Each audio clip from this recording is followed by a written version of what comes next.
said, 70 is 70, she said. Judy, 70 is the new 50 and it's just a number. And I remember that. Yeah. And the people that I know who are older and spirited look like they were having a good time. The courthouse queen who made $47 million a year had dark secrets. Former staff sued her for age discrimination. They claim she fired people for being too old. Others accused her show of avoiding certain litigants to maintain a specific look. Behind the justice was alleged bias and workplace chaos. More than 20 employees fled in 5 years. Then came 2020. She disappeared as tabloids spread lies about brain disease. She fought back with a $5 million lawsuit, but her 2025 comeback on streaming revealed something nobody expected. The truth about her transformation is more disturbing than anyone imagined. Judith Susan Bloom was born on October 21, 1942 in Brooklyn, New York, just as the world was still gripped by war. Her parents, Murray and Ethel Bloom, were the kind of people who didn't complain, even when times got hard. Murray was a dentist. Ethel worked in an office, and they made a life together in a city that never slowed down. Brooklyn back then was overcrowded, noisy, and filled with families trying to stay afloat after the chaos of World War II. By 1946, over 100,000 families across New York City were still waiting for decent housing.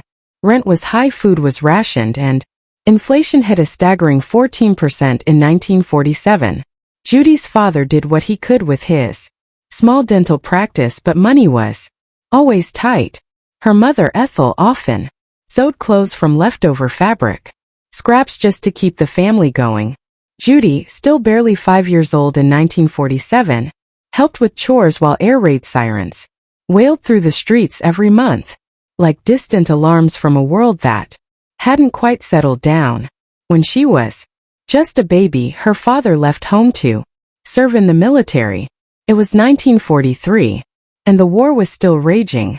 That meant Ethel was left alone in Brooklyn with a toddler, forced to manage everything during blackouts and food shortages. Judy, even as a 1-year-old, lived through the strain of ration stamps that only allowed 48 points a month for canned goods.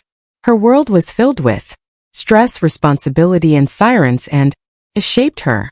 By the time her father returned in 1945, millions of American veterans came home different.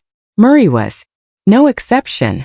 Judy was now 3 years old, and her once quiet household had turned into something more tense, more uncertain. Divorce rates were rising across the country, up nearly 50% by then. And while her parents stayed together, the emotional weight never left. At just 4 years old, Judy was already organizing games and managing other kids in the neighborhood. She didn't just grow up fast. She had no choice.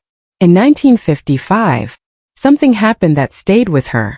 At 13, during a casual family gathering, she overheard whispers that her grandfather, Murray's father, had once been a bootlegger.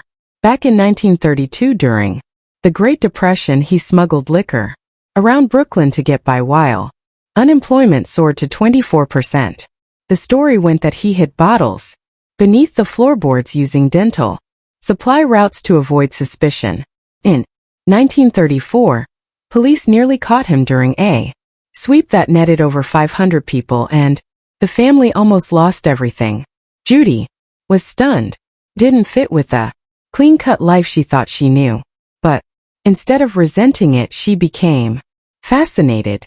She started reading about criminals and court cases, including Al Capone's 1931 trial. And something lit up in her. She didn't just want to stay out of trouble.